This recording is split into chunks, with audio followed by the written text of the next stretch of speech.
Dear colleagues, welcome everyone. My name is Gergő Lakatos from the University of Debrecen.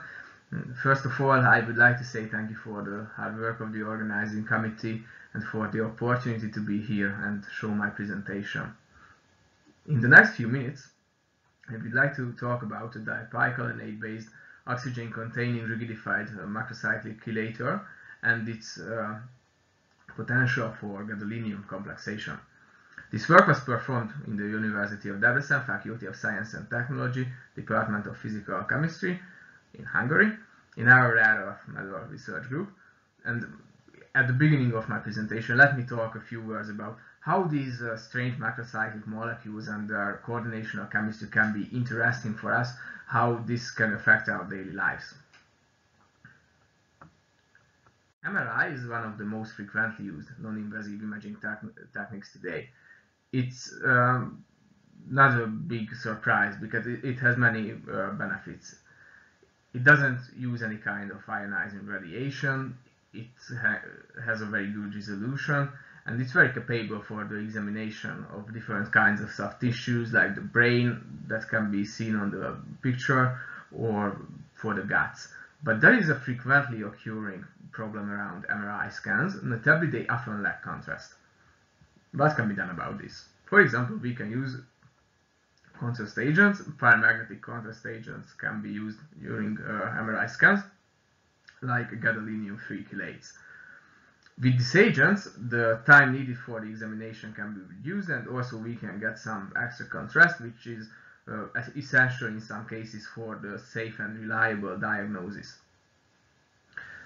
But some very serious safety issues and questions have occurred around the safe usability of gadolinium-based contrast agents during the millennia.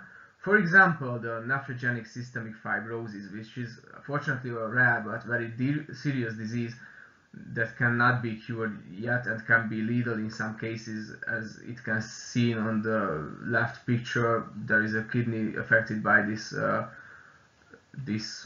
disease. So the occurrence of this disease, and that it can be directly connected to the presence of free gadolinium-free ions in the bloodstream, and also the phenomenon called gadolinium accumulation, which literally means the deposition of the paramagnetic substances in some regions of the body, like in the deep tissues of the brain and the bones. So these phenomena had stemmed the design and research and development of new kinds of MRI contrast agents. What kind of substances can be used as MRI contrast agents? Metal complexes mainly, because metal ions has high enough paramagnetic moments to increase the contrast of MRI scans as needed. Unfortunately, metal ions that are capable for this purpose are toxic, and we are clearly seeing now that if we would like to use a metal complex safely in humans as an MRI contrast agent, this complex has to possess high thermodynamic stability, high kinetical inertness. It has to also possess high relaxivity, and if we would like to industrialize the production, it's also important that the ligand has to form a complex with the central metal ion in a fast reaction. For many reasons, gadolinium DOTA has become the golden standard for gadolinium-based and MRI contrast agents at all in the past few years. It's not a surprise also because it has very good physical-chemical properties. We can see it's very stable, it's very inert, and has a high relaxivity. But some interesting and promising steps was made at the research and development, even in gadolinium-based contrast agent candidates, and manganese-based also, at the field of rigidified macrocycles. Here on the picture we can see Pyclen. It's the golden standard for rigidified-based macrocycles. With Pyclenate pendantons, Pyclen is a very versatile and very capable candidate for binding gadolinium, and if we incorporate an oxygen donor atom into its structure, it seems to be very capable for the binding of manganese. Manganese is also highly paramagnetic, and it's biologically more applicable than gadolinium. So it's a promising field of research to develop new kinds of manganese-based MRI contrast agents candidates also. At the next slide, this slide, we could see 4 candidates. On the left side, we can see the dipicolinate-based Pyclen derivatives, and we can they were specifically designed for gadolinium binding. And we can see that the symmetric derivatives 39PC2PA has a very high potential for binding gadolinium. It forms a very stable complex with the metal, which has a very long half-life. It's kinetically inert. Here we can see the K1, which is the reaction rate constant describing the proton-assisted dissociation. This is the most prominent form of dissociation in the case of gadolinium complexes, and the complexes resistance toward this kind of dissociation fairly correlates with their biological inertness also, and it has a high relaxivity because it has an inner 3-water molecule as ligand also. On the right side of the slide, we could see 2 agents that were specifically designed for binding manganese. We can see that 39PC2A forms a stable complex with manganese, and it also has a pretty high relaxivity, but it's not as inert as we would like to. But if we incorporate an oxygenic donor group into the base macrocycle, if we use O-Pyclen instead of Pyclen, we can see that the resistance toward proton-assisted dissociation had fairly increased. So we had an idea. What if we combine the 2 key structural elements in one chelator, and we had the question how capable will it be for binding gadolinium. We could keep the rigid symmetric structure with 2 Pyclen-dependent arms with the 39PC2PA, but we can also change the aminic nitrogen donor group in the base macrocycle to an etheric oxygen, as in the case of OPC2A. And we were curious how this structural change will affect the complexes dissociation kinetics. We had a master plan, but first we had to synthesize our chelator because it's not commercially available, and unfortunately O-Pyclen, the base macrocycle itself, is not commercially available also. So first I synthesized this agent, started with bischlor-ethyl ether. With Gabriel synthesis, we synthesized bis-amino ethyl ether. We protected the aminic nitrogens with tozio groups, and we closed the ring with bischlor-methylpyridine. After the ring-forming reaction, the tosylate was we had removed the tozio groups with concentrated sulfuric acid.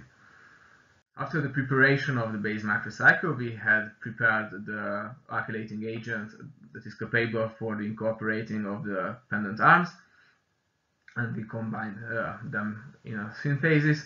We could purify the methyl ester of OPC2PA and also the end product with preparative HPLC techniques.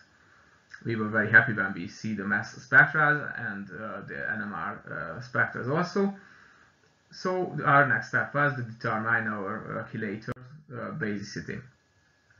As you could see on the table, we had the results that showed that OPC2PA form has lower overall basicity than 39PC2PA, one of the parent ligands.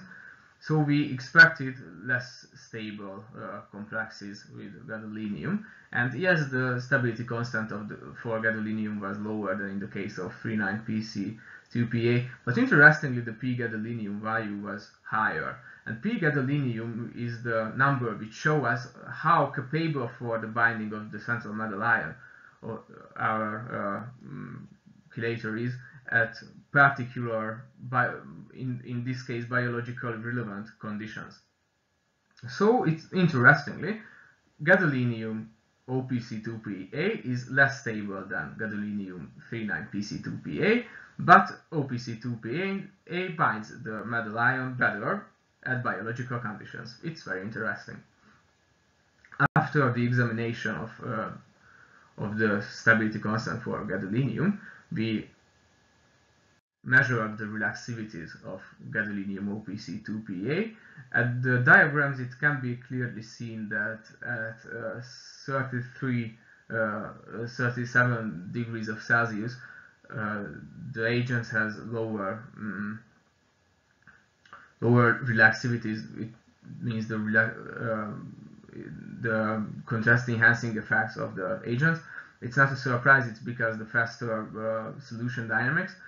And if we take a look at table 8.1, we can see that, interestingly, OPC2PA's gadolinium complex still has high relaxivity, but not as high that it was measured in the case of 39PC2PA and 36PC2PA. In the case of DO2PA, the complex had a very extremely high water exchange rate. We don't know anything about this at this point in the case of gadolinium OPC2PA, but we are planning to make oxygen-17 NMR scans to find information about this. At table 8.2, it can be also seen that gadolinium OPC2PA acts as a T2 relaxation agent, and there isn't too big difference between the relaxivities at 20 and 16 megahertz. It's a good thing. It means that the complex has the ability to significantly improve the MRI scans contrast. Okay, so what we got now? Our complex is fairly stable, and OPC2PA is very capable for the binding of gadolinium at biological conditions, and the complex has a high enough relaxivity, which indicates that it has an inertial water molecule also. So, not surprisingly, the gadolinium's coordination number will be 9.